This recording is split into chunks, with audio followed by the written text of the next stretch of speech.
All right, BMX fans, welcome to episode 3 of the BMX Commentator podcast. Easy for me to say.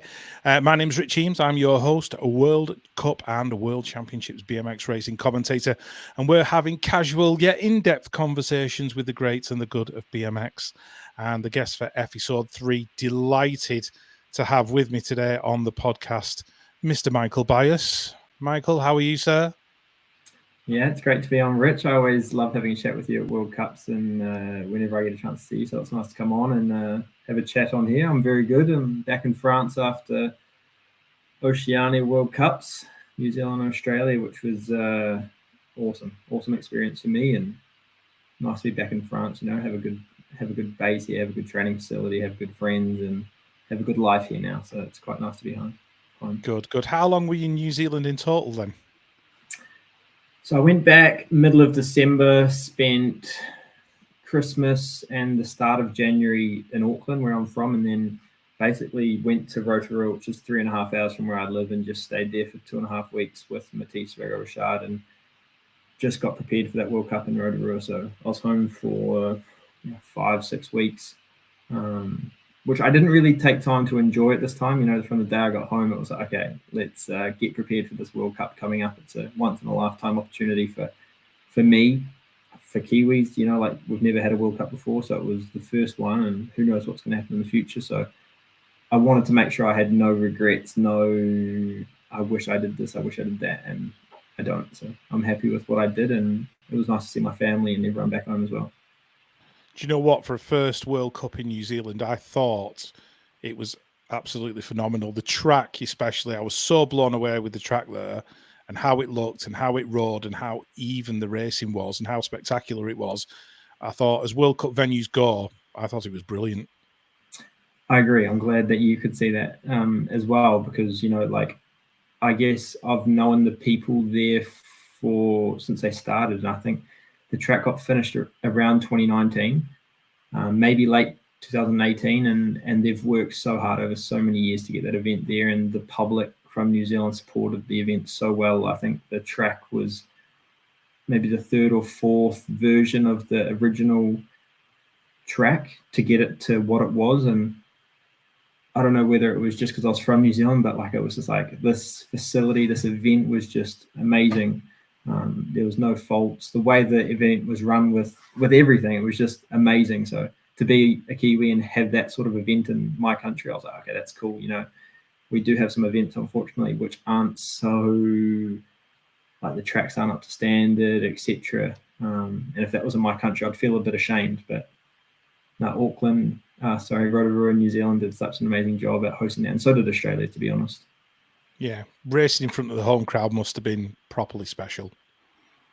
Yeah, I can't explain how amazing that was. And I've always dreamed of it, you know, and being in Papendal, and you see the Dutchies get a big cheer, or being wherever you are, the locals always get that big cheer. And finally, it being me in New Zealand, it was like, wow, this is so cool. And I got a good reception from the Australian crowd as well, which is quite nice. Yeah, I think there's like BMX fans around the world. I think everybody likes you. And I'm not just saying that because you're on my podcast, you know what I mean? Yeah. But it's the fact that you are so open on social media and you actually post original content like the pump laps and that kind of stuff. And I think people really appreciate that. And I think that's why your fan base is probably bigger than some other riders. There's a couple of dimensions to what you do. You're not only fast, you're skillful. There's good social content. There's kind of almost a bit of a Swiss Army knife scenario going on there. So I think that's the reason you're as popular as you are. I can definitely assure you, everyone likes me, but that's all right. I feel like I'm myself, and I'm not scared to be myself and say what I think sometimes. But I don't want to be liked from everyone. But I think the people that know me, they know me, and if they like me, they like me. If they don't, they don't. It's not a big issue to me. But I do have such an amazing following from the people that do support me, and I feel so lucky for that. You know, I've met so many people over the years, and I think I seen you comment or post something about with Alistair Burton the other day, and that's just someone that I met all these years ago in Papendal, and I still, keep in contact a little bit. He was in Brisbane watching, and he shot me a message saying how good I race, and it was just so cool to like have people like that I met probably 10 years ago still message me and keep up to date with what I'm up to. So the BMX world is amazing in that sense. Like the community is amazing, and that's honestly half the reason that I love BMX. I love obviously doing well, getting the results, but the community and the people you meet is also half the reason why I love it so much. Yeah, and I like the fact that you've got a backstory as well in terms of, you've made this massive move to France, you've uprooted your life from New Zealand and, gone and lived in a different country with completely different customs and culture and obviously a language barrier to get over and that kind of stuff, which was kind of the thought process of having you on the podcast, was to discuss that kind of stuff. So I think probably the best thing to do is just to start from the beginning with that. So how did the move to France come about? How did you decide to move? I don't suppose it's just a case of you waking up one morning and go, actually, do you know what, lads? I think I'm going to move to France. How did it all come about? Yeah, I mean, there's so many different elements that went into the move to France. The first thing that kind of comes to mind when I hear that question is, I remember when Facebook first came out around 2009 and 2010, my brother, he's a couple of years older than me, 1.5, and he was watching these French Cup, Euro Cups. Funnily enough, it turns out was at the track that I'm riding for in Besançon. There was a guy called Bastien Merle. He used to ride these yellow Mavic shoes, and he was just insane. Like the skills he had for the time of, like for that era of BMX, like he was doing pickup manuals, and the racing, everything about it was just like, wow. It was insane. I don't know whether it was because, Facebook and all that stuff had just come out. So we started to see BMX from around the world. And my brother was probably more into like the USA stuff. Like it was kind of like Mikey Day, the start of Chirard. But for me, it was just like I was glued to that French scene, the Euro scene. And that's kind of what I remember the first thought of, I want to go to France. I kind of identified with that. I was like, I seen myself at that young age of someone who was quite technical, someone who liked racing, like being quite creative on the track and standing out a little bit from the normal. And I kind of like felt connected in the way to the French more than maybe the Americans did, more than the American scene, sorry. So from a young age, I remember that. And so I've always wanted it. And I feel like if you want something bad enough in this world, you can get it. And that's honestly the simple story of this is I wanted it so bad. And, it's quite, I made my first World Cup final in 2022 and I was 27.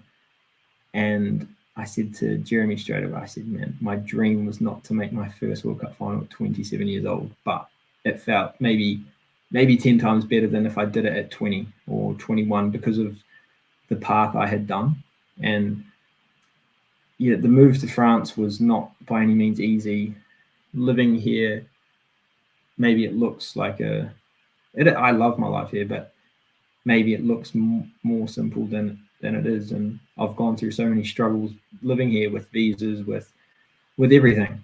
But this short story is just I dreamed of it and I worked my butt off, and luckily I got in contact with Pride Components in 2019, 2020, and they wanted to work with me just through a product sponsor, and I formed a really good relationship with the guys that are in charge there, and we would talk, so much, and eventually it came down to I told them I just want to live in France, and they said, okay, let's see what we can do. And from there we started forming conversations around how it's possible, and I'm so lucky to have met like Dorian at Frenchies, at Inspire, and then Thomas and Stefan at Besançon, which they've just done so much. They've bent over backwards so much to make it possible for me because they know how much it means to me. I really told them it's my dream to be here, and it is. Even after being here for 2 years, it's still my dream. And yeah, that's a short story, I guess.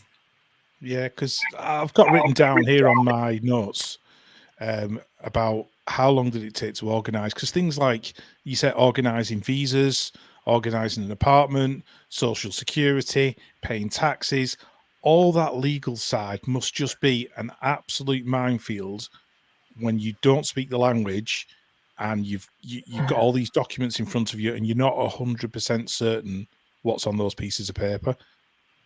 When you put it like that, honestly, it's actually so funny to think back. I moved in 2022, and sent my passport off. I flew down to the capital of New Zealand, Wellington, a few hours flight. You have to leave your passport there until they actually approve your visa and send your passport back. And Verona was a week and a half away, the Euro Cup in 2022. And I said to my mum, I'm going to race this Euro Cup next weekend. She said, Michael, you haven't even got your visa yet. You have never met anyone in France. Like I've never met anyone here. I didn't know anyone. She said, you don't even have a bike. Like, I was obviously going to ride Inspire, but I didn't have an Inspire. She was like listing all these things. I said, Mum, like, I'm racing Verona. She said, no, Michael, I don't think it's a good idea.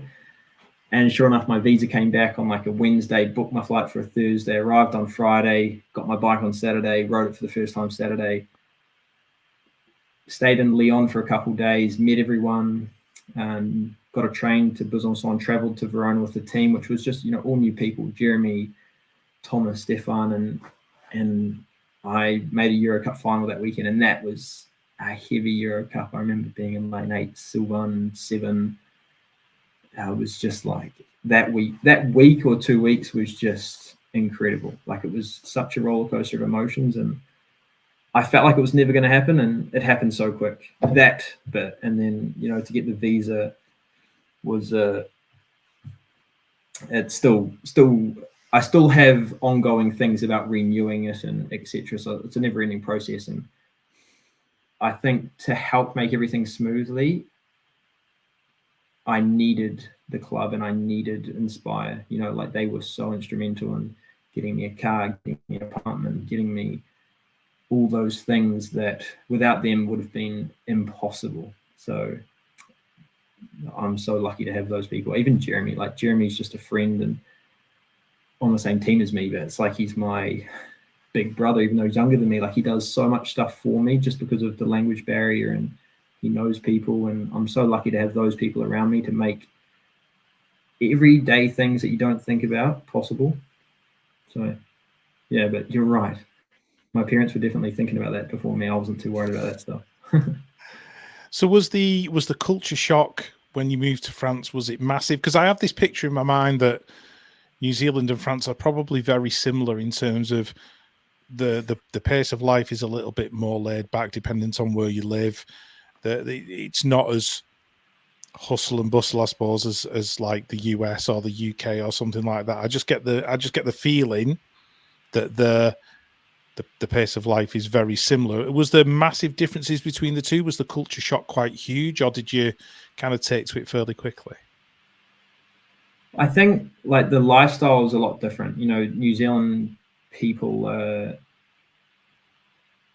a lot more maybe open. Like, New Zealand's full of it's so multicultural. So we're kind of just accepting of everyone, where France is probably a little bit more judgmental on immigrants or on foreigners coming in. So in saying that, like, everyone's been very welcoming, but I wouldn't say it's similar, but it wasn't too much of a culture shock. And I think because my life just revolves around BMX, the BMXers have been very welcoming to me. Going to a French Cup circuit, riding for a French bike brand, a French club, the locals have been very just welcoming of it.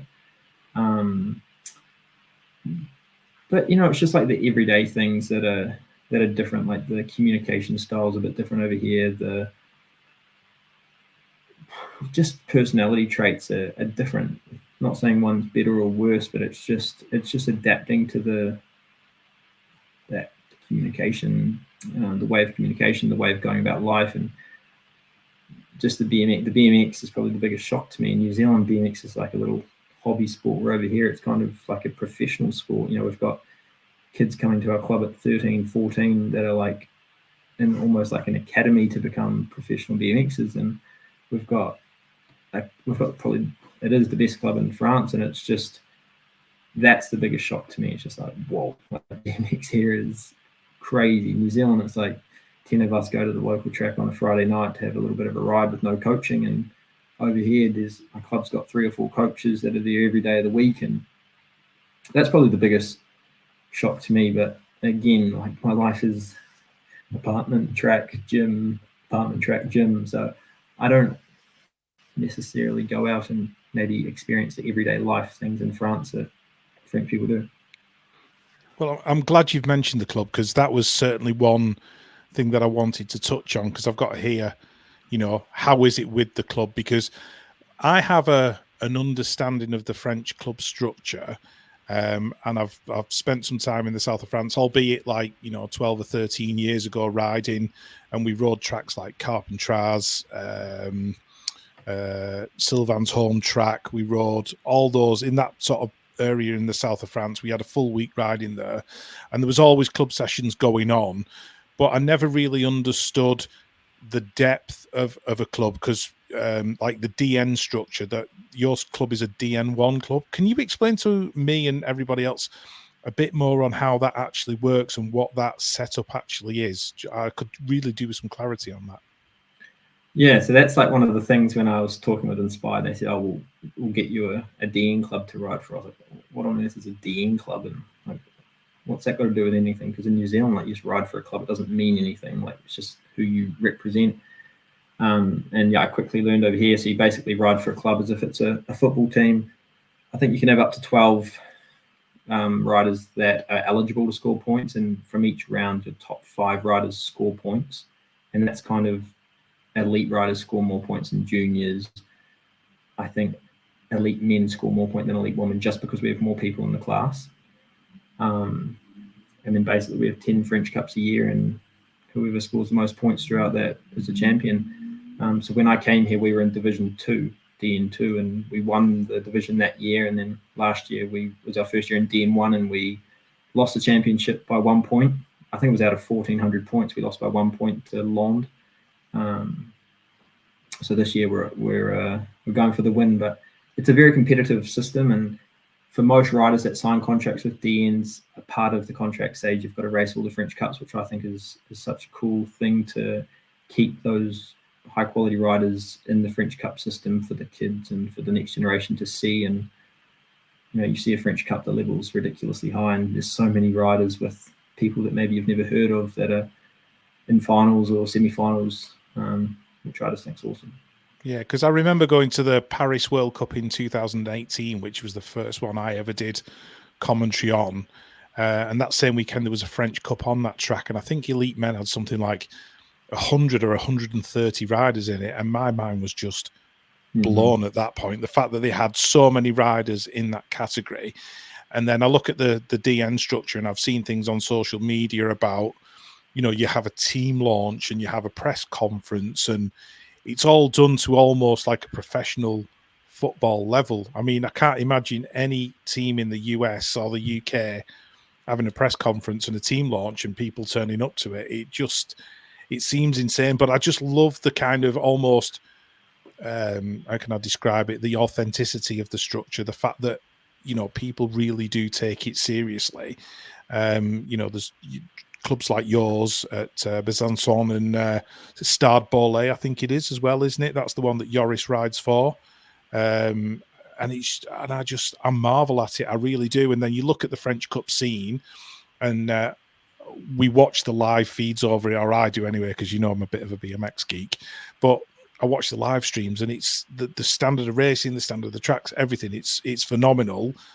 And we can certainly see and understand why the French have this production line of talent coming through, and why they get so good, and why they're dominating on the World Cup scene. It just seems like an absolute no-brainer to me. And I'm just wondering how, you know, a country like New Zealand, Great Britain, how we can actually follow that and what we could actually take from it in order to grow quicker. Do you have any thoughts on how that might happen?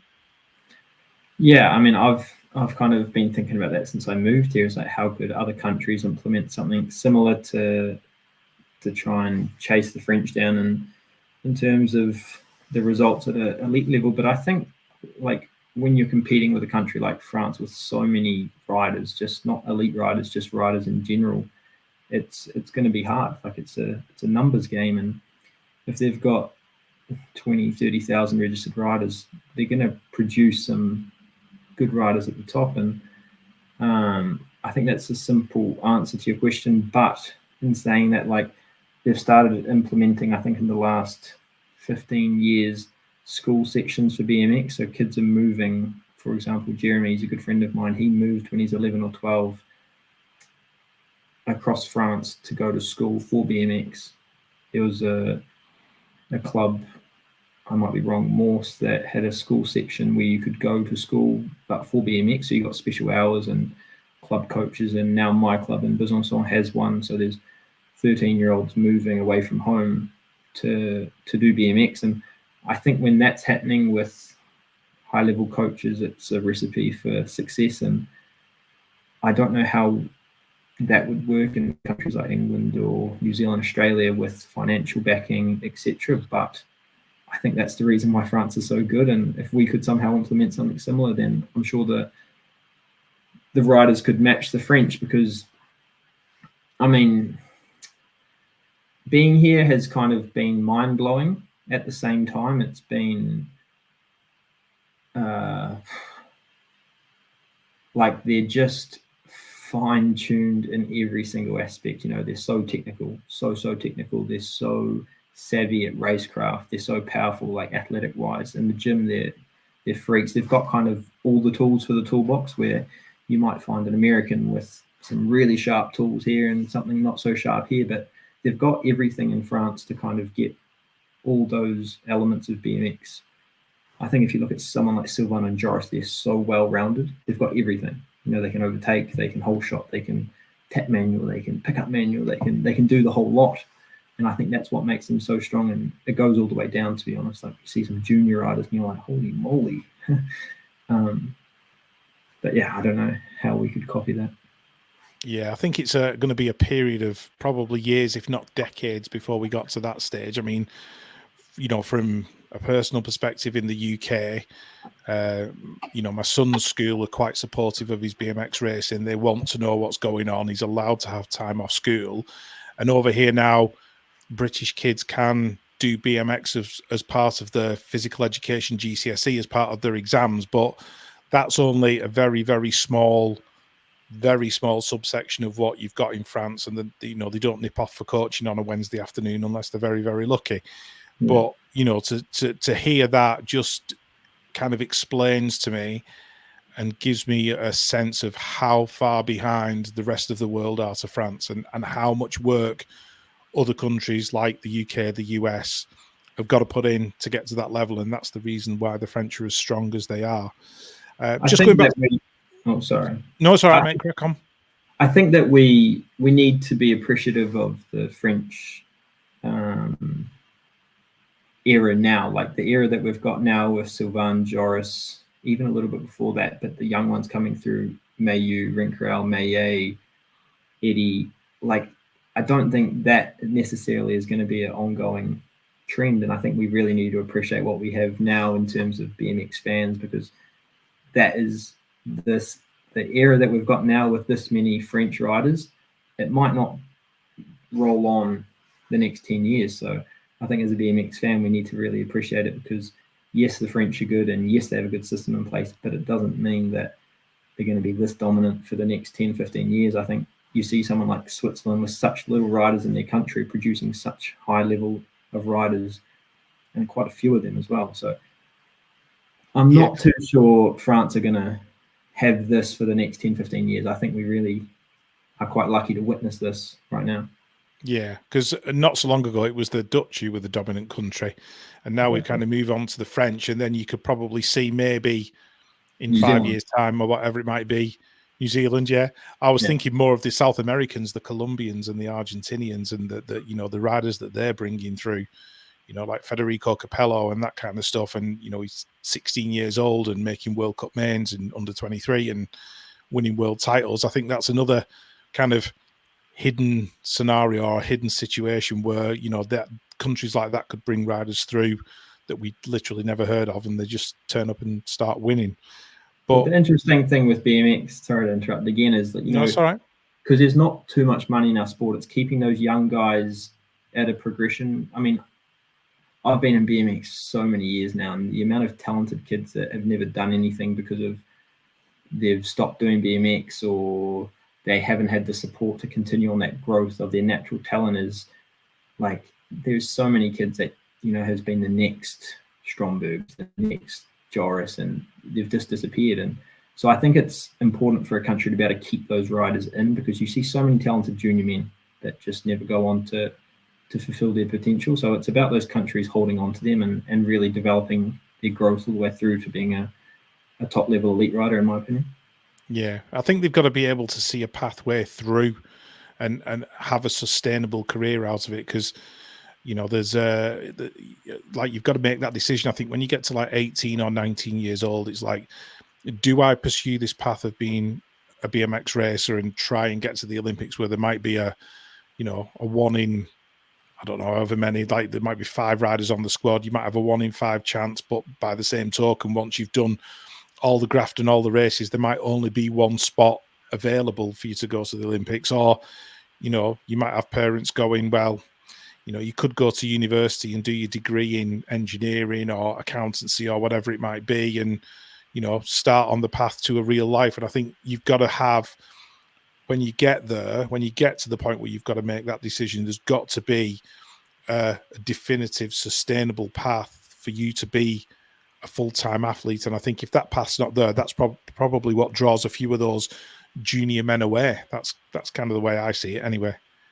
Yeah, I agree. I mean, it comes, I think in our sport, because there's not much money, it comes down to how bad do you want it. And I think that's everything in life. If you want it bad enough, you can make it happen. But you also obviously need support, whether it's from your federation, from your parents, from sponsors, from whoever. Right. Okay. Fab. I'm glad we've covered that bit off anyway. But there was certainly one thing that's come to my attention in the last week that I wanted to ask you about.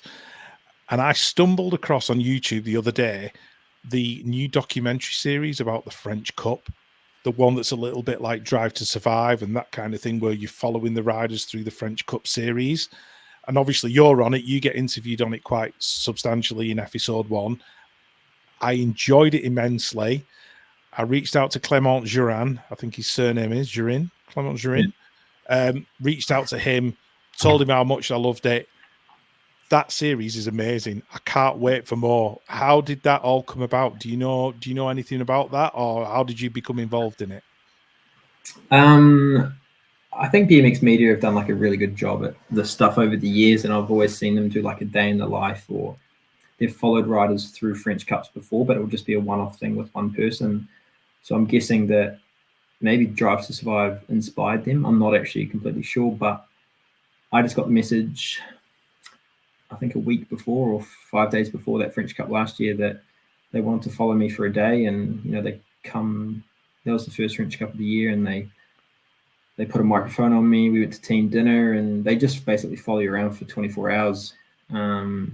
Sometimes you don't know they're there, but they're just, you know, behind you videoing, and you're always mic'd up, your race mic'd up. And unfortunately, as you would have seen, I was sick in the video and I didn't really get to display a good version of myself. But I think looking back on the episode as you did, it was such a cool idea, and to see so many different perspectives from different riders is pretty cool, especially in our sport where you don't really get to see that as much. And it's cool for me to see inside some other teams and what their dynamics like and what the coaches think as well. And it was nice to hear what Thomas was thinking of me at the time, because it was a rough period for me. And looking back, it's quite nice to see me come out the other side now. Yeah, it's very much, like I said, a Drive to Survive type documentary. I have actually reached out to Clement and asked him if there's any possibility of having English subtitles on it, because I can kind of pick things out and try and work out what's going on, but I haven't got the full story, and I would just love to dive into it deeper and really understand it and get involved in it, because I just think it's a phenomenal piece of documentary making. I also think it's a great advert for the sport of BMX. And I'm already gripped, and I don't understand half of what's going on. I still like it. I still enjoy it. So yeah, I think that documentary series was brilliant, and it does give you a real insight into the French Cup scene as well. And if anybody out there can track it down on BMX Media, just honestly go and watch it. It's on YouTube and it's brilliant. What I wanted to ask you as well was, obviously you've done a few of the French indoor races now as well. How have you found that side of things, doing things like Saint Etienne and Avignon and those kind of races? How have you enjoyed the French indoor race series? Yeah, so last year, so just in October, November last year was my first French indoor.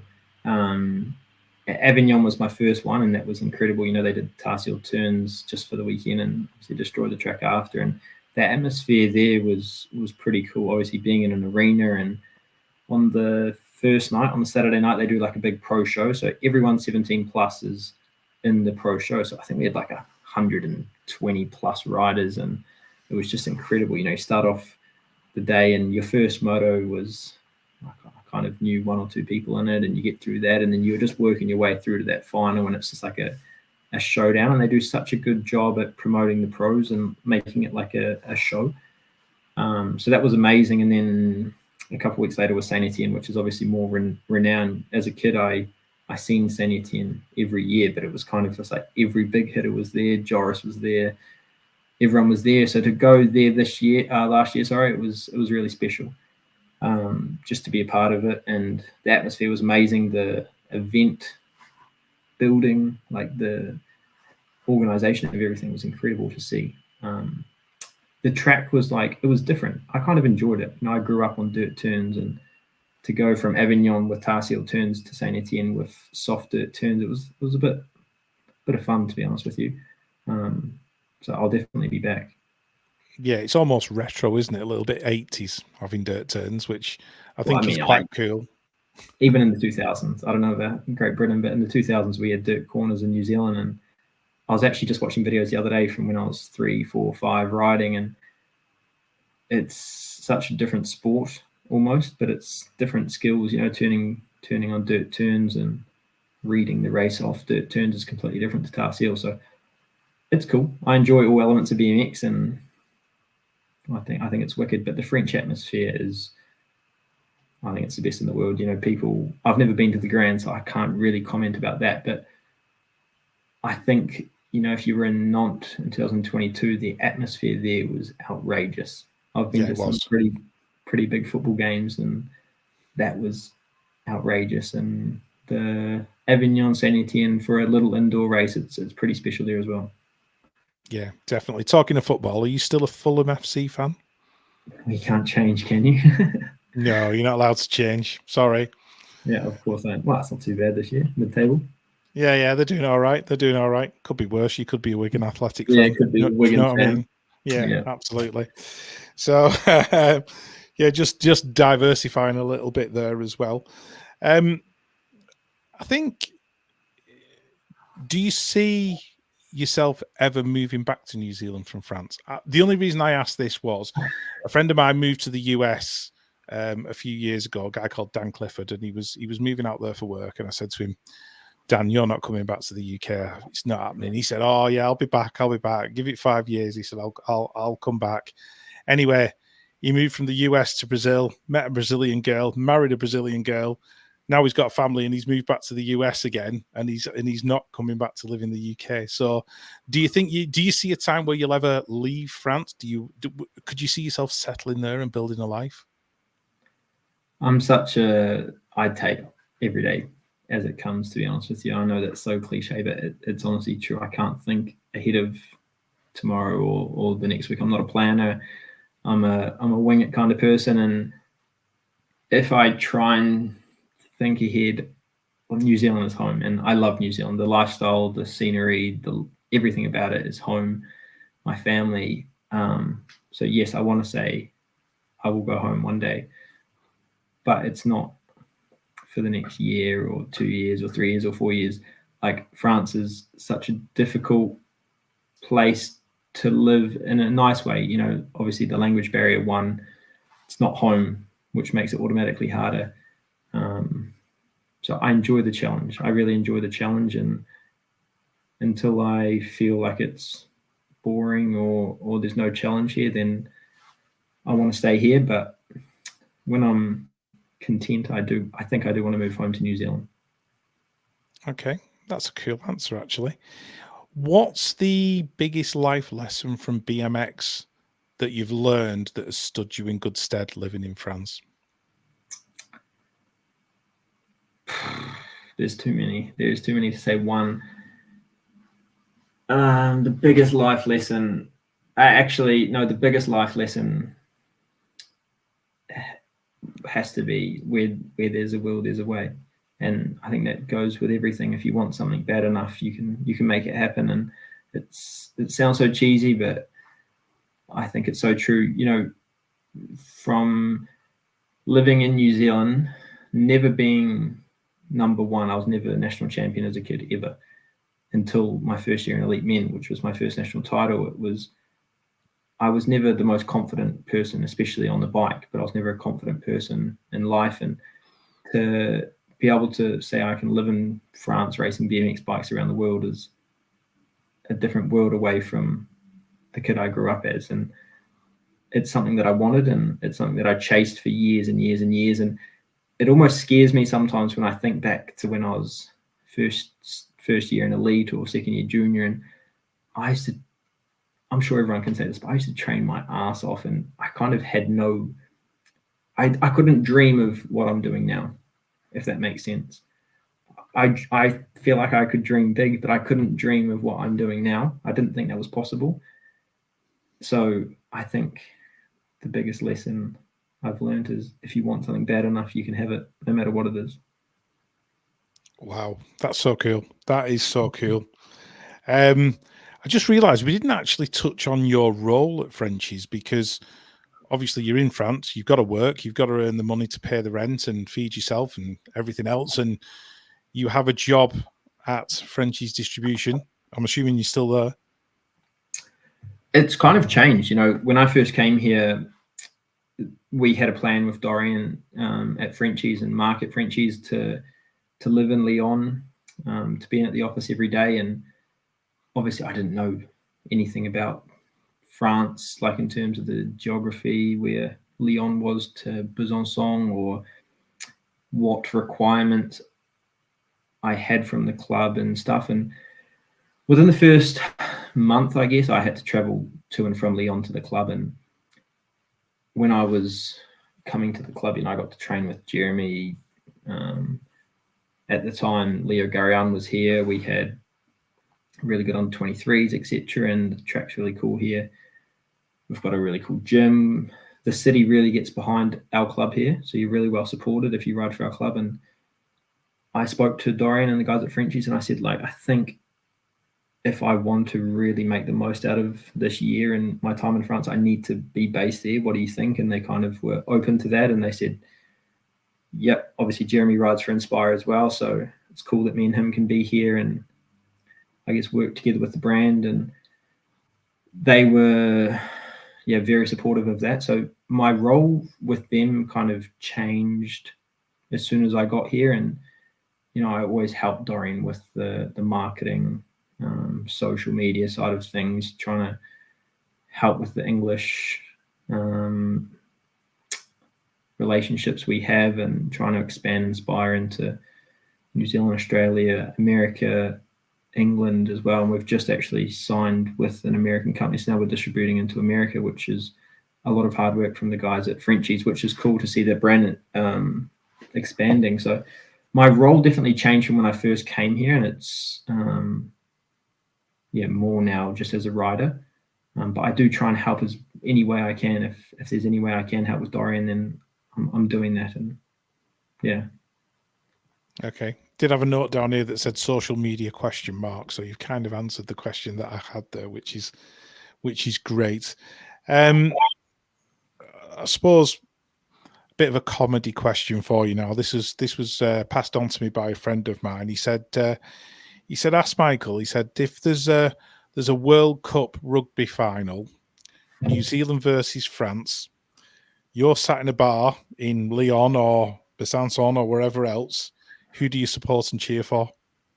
New Zealand, 100%. We actually had this last year. It was the opening game of the World Cup. It was New Zealand versus France, and we had I don't know what we were doing at the track, but we had a massive barbecue. I guess we were celebrating something, and I was going for New Zealand. I'll always go for New Zealand. Every day of the week, I'll go for New Zealand. You can't take that out of me. And I've got a cool video coming out with Matisse Rago Richard. about my life. A short video. It's kind of from the World Cups and stuff, and just making that video made me realize like how much I am proud to be a Kiwi, how proud I am to be from New Zealand, and the values I have stuck with me from my childhood being a Kiwi, and I don't want to lose. I won't lose that. It's impossible I'll lose that, but yeah, I'll never cheer for France in anything. That's good. That's quite funny. That's tickled me, that has. So what are the plans for the future for you? How do you see the next couple of years panning out, both on the bike and off the bike?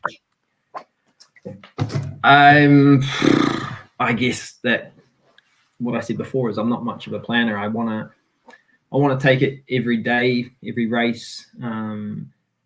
I think in terms of BMX, I feel very, very unexperienced. Like, regardless of my age, I've done 2 full seasons of a World Cup now, which isn't very many. You know, most kids, European kids, are, you know, doing a first season when they're second year junior, first year under 23, first year elite or whatever. So I've done 2 full seasons now of like the Euro, French Cups and World Cups, and I feel so hungry. I can imagine if you've done it for 10 years, you might get a bit complacent or a bit bored or a bit, I don't know the word, but you might get a bit like over it. But I'm far from that. I think if you follow me, you can see my results in riding only getting better. So I can't see me stopping anytime soon, next year, the year after. Like, I feel like I have so much more to achieve, and when my results are only getting better and my riding's getting better, I want to maximize that. And when I do quit, I want to feel like I did everything I could to have had the best career I had. And whether that's a couple more years, I don't know. It will be something that you'd feel. I can't predict that. And after BMX, I want to stay involved. I want to give back my knowledge. I feel like I have such a different outlook on BMX than 99.9% of people when it comes to racing, training, everything. So I want to give my knowledge, or, you know, my opinion back. And I've never had a coach growing up. I've dabbled with 1 or 2 coaches for a few months here and there, but for 26 years, it's just been me, my brother, and my dad kind of just learning as we go. And I feel like doing it that way has taught me so many things about myself, because I've had to kind of learn it that way. And I feel like I understand BMX quite a lot from doing it that way. Yeah. I mean, obviously you get to train with Jeremy on the regular. How has his influence kind of rubbed off on you? How was his riding and his style and his training, the fact that you're now living in France, how has that changed your approach? Well, his gaits definitely haven't rubbed off on me, unfortunately, but he's given me confidence. And to be honest, that's something that I told you I lacked, and that's something that it's always something to work on. I don't know whether with everyone, but for me in BMX, it's a confidence thing. And Jeremy's given me so much confidence from the first time I met him.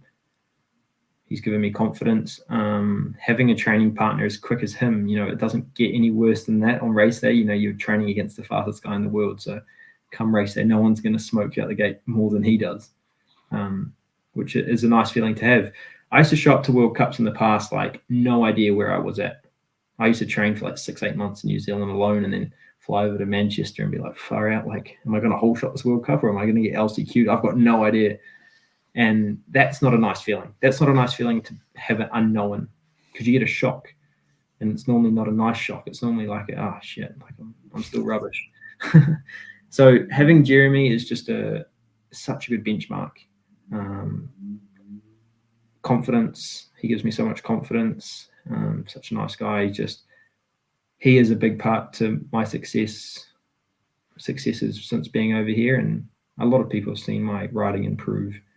And a lot of it is down to training with him every day on the track, everything. So it helps. But we've got a pretty good club here. We've got Matisse Rago-Richard now, which is maybe one of the most skillful guys in the world. And he definitely makes you feel humbled every day. If you think you're a technical rider, you should try a ride with him, and then you'll feel pretty normal. So having both of those guys, and we've got some young guys that are pretty impressive as well. So it's just learning. I said that when I came here, I wanted to learn about BMX. I wanted to grow as a rider, grow as a human. And that's what I'm doing from these riders that they're actually younger than me, but they're so much more experienced and well-rounded than me. Where do you feel your biggest improvements come from in the time that you've been in France in terms of your riding? I know you said Jeremy's been an influence and the kids at the club have been an influence. If you were to critically look at your riding and go, this part of my game has improved so much more living in France, what would that be? I think it's my confidence. So it's not really about my. I think like my gaits are better. They're definitely not my strength, but my gaits are definitely better. Believing in my strengths as something that have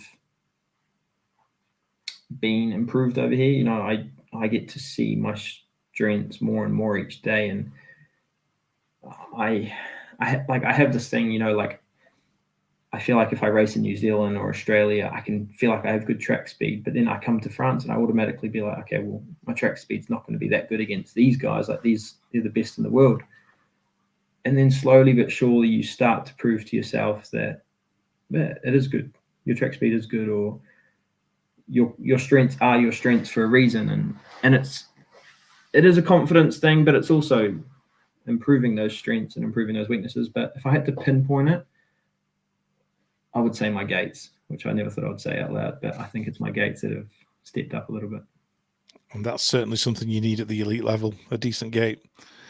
You need to be so well-rounded, which is, you can't have one strength unless you can't. You need to be so well-rounded in the elite level. You need to be able to overtake, because you can't hold shot from round one to the final. So you need to be so well-rounded, and that's definitely what I'm working on. Okay, cool. Got a couple of extra questions just before we wrap this thing up. First one is, I've got a note down here that says, is the south of France the new Southern California? What do you think? We're at the south of France. You thinking Sarians or? Well, kind of that region, I suppose. Sarians, Carpentras, Cavaillon, all those tracks around there. Like I said, I did a tour there in 2012 and rode them all and just thoroughly enjoyed themselves. And it's becoming, I think, a little bit of a BMX mecca, because obviously Nick and Simon were living down there for a while. You're in that neck of the woods, in inverted commas. You know, it used to be that everybody would move out to Southern California. Now, suddenly it's like France is becoming the hot place to be. So, yeah, that was kind of my mindset with it. Is the south of France the new Southern BMX Southern California? What do you think? Yeah, maybe it is. Obviously, in America, they've all moved to the other side of the country, and they're all in Florida now. But I think, yeah, maybe they kind of go in waves. You know, like Nick they'll go to Sarians for a bit, and now they'll go back to the Netherlands. But I think it's definitely such a good place to be. The tracks are good. The weather's pretty standard, pretty good. And the level of the riders there. I've been to a few gate days in Sarians, and it's like a World Cup practice. It's like, whoa. But yeah, maybe it is. Okay, if you could win any race in the world, be it a race that's yet to take place, a race that took place in the past, something that you've personally raced in, if you could only win one race from any era ever, which race would it be and why?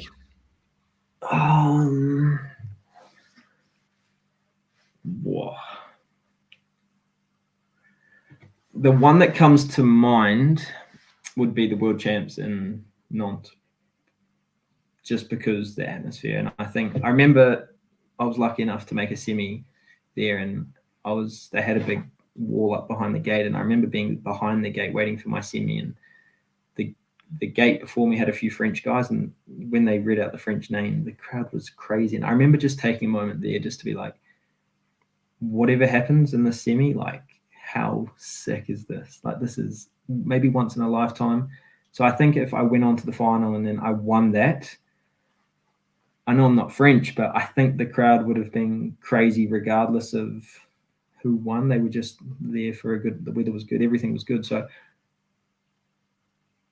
from races I've done, I'm going to say that, but from the races I haven't done, I'll say my next one, because that's the only one I care about now.